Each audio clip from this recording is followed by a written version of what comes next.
shot. Jump shot. Nice shot.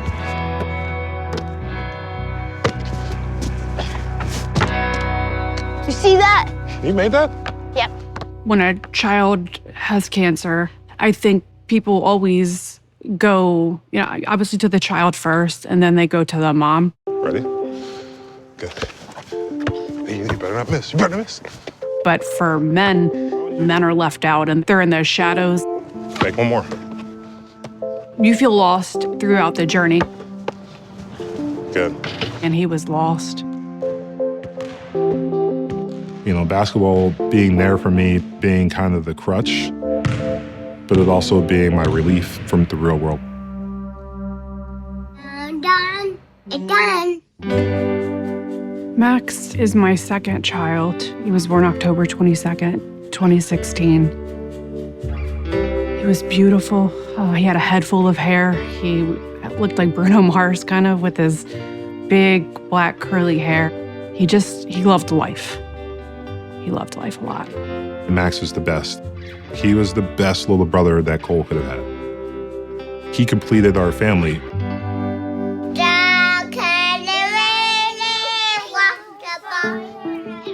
My core told me something wasn't right.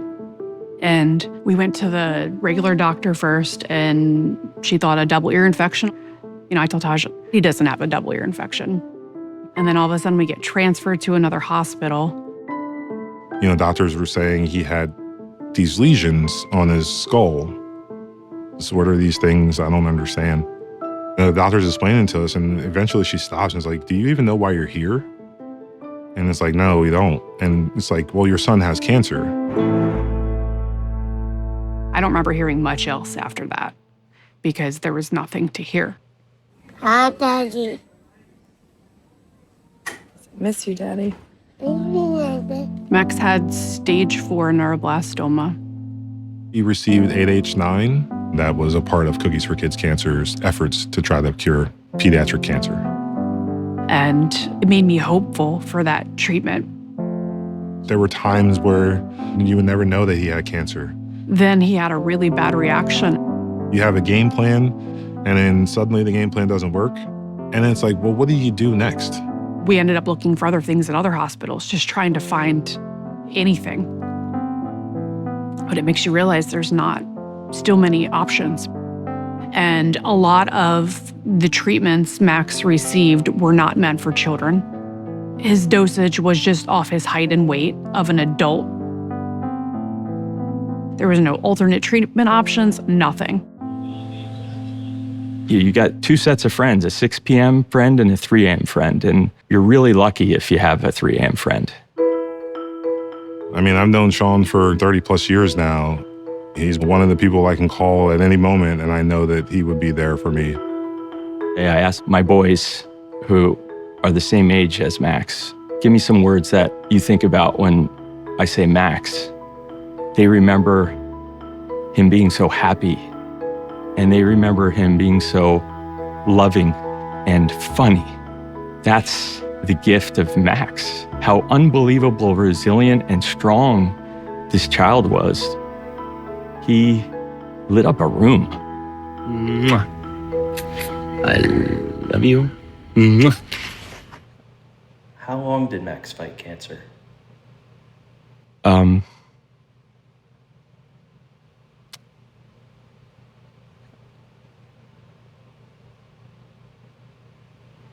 Too long. Is it easier or harder? Okay, let's try when he's shaking like this, when he's moving around. Max was diagnosed in March 2018, and he passed away in March 2020. So most of his life, he was fighting cancer. The doctors did everything they possibly could. It just doesn't work sometimes. And for Max, unfortunately, it didn't work.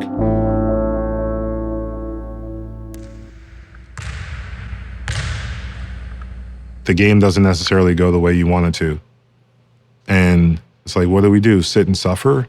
The answer was yes for a little while, but you gotta work your way out of it. I think every time you get the opportunity to have a baby and experience new life, it just gives you, I guess, more hope on the future.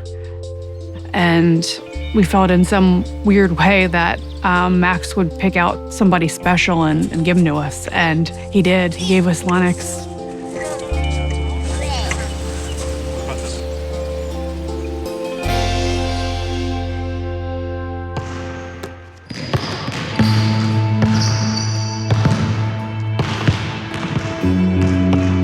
Have I found my way? I can honestly answer that question and say, no, I have not.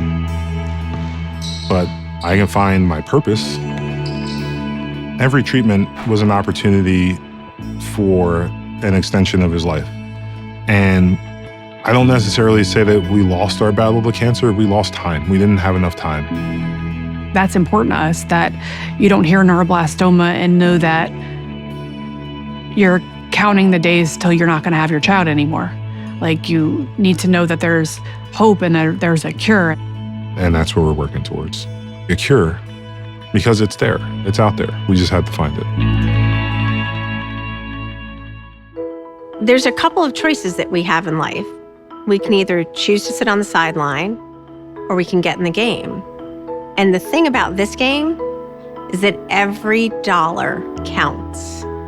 Every dollar makes a difference, and every dollar is too precious. And it's because of the strength of our medical advisory board that the dollars have become therapies that kids are receiving today. There's too many stories that end like Max's, and that's why Cookies is still in the game, and that's why we are here to win. We need you to be in the game with us because we can't do it alone. We give because we know there's a better cure. I give because kids are the future. I give because of my daughter. I give because I want to make a difference in other kids' lives. We give because every child deserves a fighting chance. I give because I beat cancer twice, and I want other kids to know that there is hope. I give because I know what it's like to be in that situation. I give because I make a difference. I give because I want everybody to win.